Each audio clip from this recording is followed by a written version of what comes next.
যেন তার বাবা মা খুশি হয়ে গেল তার মেয়ে আর জামাইকে দেখে, আর আমার বাবা মা বরবাদ হয়ে গেল তার ছেলের অবস্থা দেখে।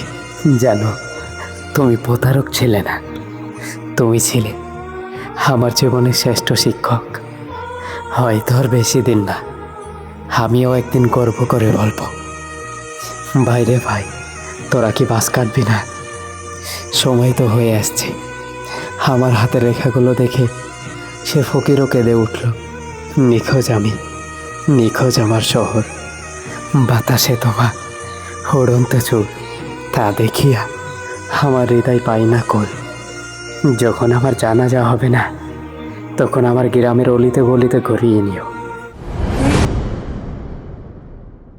তার বাবা মা খুশি হয়ে গেল তার মেয়ে আর জামাইকে দেখে, আর আমার বাবা মা বরবাদ হয়ে গেল তার ছেলের অবস্থা দেখে। আমার চোখ সবসময় তোমার আলো জ্বালাতে থাকবে। এটা এমন একটা প্রদীপ যা চিরকাল জ্বলতেই থাকবে। ওই ওপরওয়ালার কসম, আমি তোমাকে এমনভাবে ভালোবেসে যাব, মৃত্যুর 1000 বছর পরেও তা জ্বলতেই থাকবে। ভয় পেও না, ফিরে এসো তোমার সাজানো সংসারে। এলোমেলো করবো না, ভালোবেসেছি যখন অধিশাপ দেওয়ার প্রশ্নই আসে না। শুধু ডায়েরির পাতায় লিখে রাখলাম, আমার হাসি খুশি জীবনের ইতি টানার কারিগর শুধু তুমিই ছিলে। তোমার দেওয়া ক্ষতগুলো নিয়েই আমি শান্তিতে ঘুমাবো, যে ঘুমের স্বপ্নে কখনো আর তুমিই আসবে না। জানো মায়াবতী, তুমি প্রতারক ছিলে না, তুমি ছিলে আমার জীবনের শ্রেষ্ঠ শিক্ষক। কারণ তুমি যাওয়ার আগে বুঝিয়ে দিয়েছ যে আবেগে পড়ে কাউকে অন্ধের মতো ভালোবাসতে নেই। হয়তো আর বেশি দিন না, আমিও গর্ব করে বলবো, ভাই রে ভাই, তোরা এখনো বসে আছিস, বাস কাটবি না? সময় তো হয়ে আসছে। তখন কেউ না আমাকে হাজারো মেসেজ দেবে, কিন্তু রিপ্লাই পাওয়ার জন্য সারা জীবন অপেক্ষা করতে হবে। আর আমি মহাশান্তিতে ঘুমিয়ে থাকবো। আমার হাতের রেখা দেখে সে ফকিরও না কেঁদে উঠল। তোকে মৃত্যু নয়, কেউ একজন তোকে তার স্মৃতির কষ্ট দিয়ে তোকে মেরে ফেলবে। নিখোঁজ আমি, নিখোঁজ আমার শহর। এই পৃথিবীর নিয়েও বড়ই অবাস্তব। কেউ ভালো থাকতে থাকতে ক্লান্ত, আর কেউ ভালো থাকার অভিনয় করতে করতে ক্লান্ত। তোমার মন যা চায় তুমি তাই করো প্রিয়।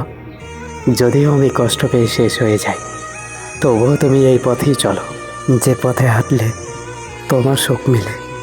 বাতাসে তোমার উড়ন্ত চুল দেখিয়া হৃদয় পাই না কুল, কানে আবার সোনালি দুল। মায়াবতী, তুমি ধ্বংসের কেন্দ্রমূল। মায়াবতী, অন্যের ভাগ্যে ছিলে তুমি, আর মাঝখানে ধ্বংস হলাম আমি। জানো, মাকড়সা জন্মের পর তার নিজের মাকে খেয়ে ফেলে, আর এই দুনিয়ার আলোর ঝলকানি দেখে তুমি কি খেলে জানো? 2 দিনের সঙ্গ দেওয়া কোনো এক বোকা প্রেমিকের হৃদয়। তুমিও যেন একটা মাকড়সা।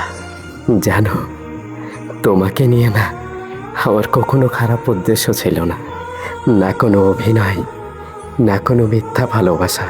আমি শুধু চেয়েছি শুধু একটা মানুষ হোক যে হাজারো ঝড়ের মাঝে আমার হাতটা শক্ত করে ধরবে। তুমি যদি সবার বিরুদ্ধে গিয়ে আমার পাশে দাঁড়াতে চাও, তাহলে বিশ্বাস করো, আমি আমার পুরো জীবন দিয়ে হলেও তোমাকে আগলে রাখার চেষ্টা করব। তোমাকে আগলে রাখবো। তোমার চোখে এক ফোঁটা পানি আসার আগে আমি নিজের হাসি ভুলে যেতে পারি। তোমার মুখে একটু হাসির জন্য আমি আমার সব কিছু বিসর্জন দিতে পারি। কারণ তুমি শুধু একটা মানুষ না, তুমি আমার শান্তি, আমার দোয়া, আমার না বলা হাজারো অনুভূতি। আমি রাগ করব, আমি অভিমান করব, তবুও না আমি তোমাকেই ভালোবাসবো। আমি না তোমাকে ছেড়ে যাওয়ার জন্য তোমার জীবনে আসিনি, আমি এসেছি সারা জীবন তোমার পাশে থেকে তোমাকে ভালো রাখার জন্য। তুমি বিশ্বাস করো, আমি না তোমাকে আমার নিজের থেকেও বেশি ভালোবাসি। যখন আমার জানাজা বের হবে, গলি গলি খড়িয়ে নিও। যখন তার গলিতে যাবে, মুখ থেকে কাফনটা সরিয়ে নিও। কেউ যদি জিজ্ঞেস করে কিভাবে মৃত্যু হলো, বলে দিও ভালোবাসার কষ্টে। আর মায়াবতী যদি আমার ঠিকানাটা জানতে চাই, তাহলে সোজা গোরস্থানটা দেখিয়ে দিও। মায়াবতী, আমি যদি মারা যাই তোমার দেওয়া দুঃখগুলোর কি হবে? দুঃখগুলো না বড়ই এতিম হয়ে যাবে। এর আগে আর আমার বুকের মতো বুক পাবে যে বুক তারা সারা জীবন বেঁচে থাকবে। কেউ যদি মাথায় হাত বুলিয়ে একবার জিজ্ঞেস করতো কেমন আছিস, হয়তো সেইখানে ভেঙে পড়তাম আমি। কারণ এতদিন ধরে জমে থাকা কান্নাগুলো শুধু একটা অনুমতির অপেক্ষায় আছে। মরে যাওয়ার আগে একটু বেঁচে থাকার মতো কান্না।